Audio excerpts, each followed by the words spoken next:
It's lovely to be reading for Poetry London's summer launch and to have a poem in the current issue.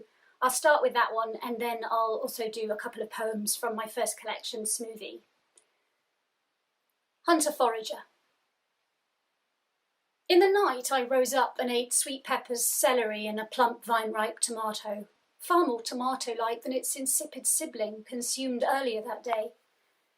I was distracted by another resignation, one more in a line of abdications, at a time when clear thinking, strategic deals, impossible to brook further delay, I drifted. And my nose, I admit, was out of joint.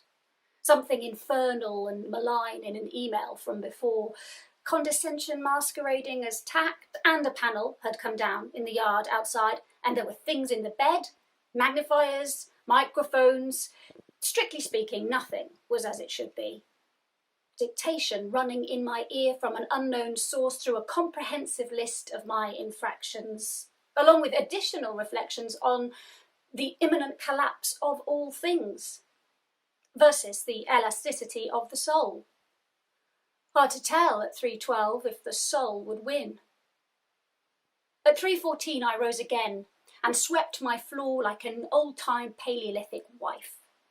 I was content, and no birds sang, except one bird, whose call was a regular truffly snore, which gave me comfort until I joined him.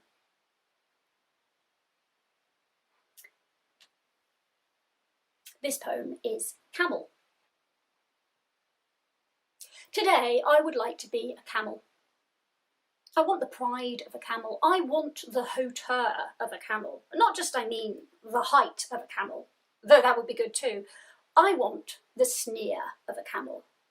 I want to do disdain as only a camel can do. I want to look down my nose knowing I am not a common dromedary. I do not have one hump, I have two, which makes me better than you.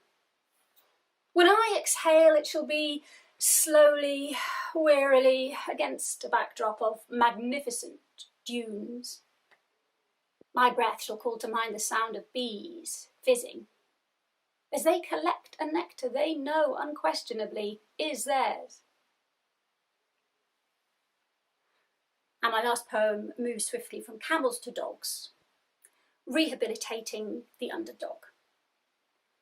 Do not discourage the underdog in his use of positive psychology. He who looks in the mirror and habitually hears mangy old mutt, no good pound hound, mud-loving, dirt-grubbing, dumb-ass beast needs a new mantra. He who feels the ache in his choking dog heart, or who looks down the barrel of his tail to see mile after mile of bristling iron-filing fleas, must be taught to work through his anger.